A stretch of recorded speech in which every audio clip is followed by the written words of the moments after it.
Hi friends, welcome back to my channel. ఇవాల్టి top interesting movie news ఏంటో చూద్దాం. మరి రెబల్ స్టార్ ప్రభాస్ హీరోగా sensational director Sandeep Reddy Vanga combination లో స్పిరిట్ అనే భారీ సినిమా తెరకెక్కుతున్న సంగతి మనందరికీ తెలిసిందే. చాన్నాళ్ల క్రితమే ఈ చిత్రానికి సంబంధించిన అధికారిక ప్రకటన వచ్చింది, కానీ ఇంకా సెట్స్ మీదికి వెళ్లలేదు. ఎప్పుడెప్పుడు ఈ మూవీ పట్టాలెక్కుతుందని డార్లింగ్ ఫ్యాన్స్ ఆసక్తిగా ఎదురు చూస్తున్నారు. షూటింగ్ అప్డేట్ కోసం కళ్ళు కాయలు కాచేలా వేచి చూస్తున్నారు. ఇలాంటి టైంలో సందీప్ వంగ క్రేజీ న్యూస్ షేర్ చేసుకున్నారు. కింగ్డమ్ మూవీ ప్రమోషన్ లో భాగంగా విజయ్ దేవరకొండ, గౌతమ్ తిన్నూరితో సందీప్ రెడ్డి ఓ పోడ్కాస్ట్ ఇంటర్వ్యూ చేశారు. ఆ సందర్భంగా స్పిరిట్ గురించి అడగకపోతే అందరు తనని బండబూతులు తిడతారని, అసలు ఆ సినిమా ఏంటి, షూటింగ్ ఎప్పుడు, ఏమైనా లీక్ ఇవ్వమని విజయ్ అడుగుతారు. దీనికి సందీప్ స్పందిస్తూ ఆ సినిమాకి సంబంధించి ప్రశ్నలు అడగకపోతే మంచిదని అన్నారు.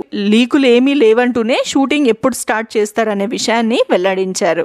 స్పిరిట్ షూటింగ్ సెప్టెంబర్ ఎండ్ లో స్టార్ట్ అవుతుందని, నాన్ స్టాప్ గా కొట్టాలన్నదే ఐడియా అని సందీప్ రెడ్డి తెలిపారు. ఈ ప్రకటనతో అభిమానులు ఖుషి అవుతున్నారు. ఎట్టకేళ్లకి సినిమా సెట్స్ మీదకు వెళ్తుందని సంతోషం వ్యక్తం చేస్తున్నారు. సందీప్ వంగ చెప్పిన దానికి బట్టి చూస్తుంటే ప్రభాస్ బల్క్ డేట్స్ కోసం ఇన్నాళ్లు వెయిట్ చేస్తున్నట్లు అర్థమవుతుంది. ఇప్పటికీ రాజాసాబ్, అనురాగ సినిమాలని కంప్లీట్ చేసి పూర్తిగా స్పిరిట్ కోసమే వర్క్ చేయాలని భావిస్తున్నట్లు తెలుస్తుంది. స్పిరిట్ అనేది ఇంటర్నేషనల్ లెవెల్లో తెరకెక్కుతున్న కాప్ డ్రామా. ఇందులో ప్రభాస్ తన కెరియర్ లోనే తొలిసారిగా పోలీస్ ఆఫీసర్ పాత్రలో కనిపిస్తున్నారు. ఆయనకు జోడీగా బాలీవుడ్ బ్యూటీ తృప్తి దిమ్రి నటిస్తున్నారు. టీ సిరీస్ సమర్పణలో భద్రకాళి పిక్చర్స్ బ్యానర్స్ పై భూషణ్ కుమార్, ప్రణయ్ రెడ్డి వంగ భారీ బడ్జెట్ తో ఈ చిత్రాన్ని నిర్మిస్తున్నారు. హర్షవర్ధన్ రామేశ్వర్ సంగీతం సమర్పిస్తుండగా తెలుగుతో సహా ఇంగ్లీష్, హిందీ, తమిళ్, మలయాళ, కన్నడ, చైనీస్, జపానీస్, కొరియన్ వంటి మొత్తం 9 భాషల్లో ఈ సినిమాని రూపొందించాలని ప్లాన్ చేస్తున్నారు.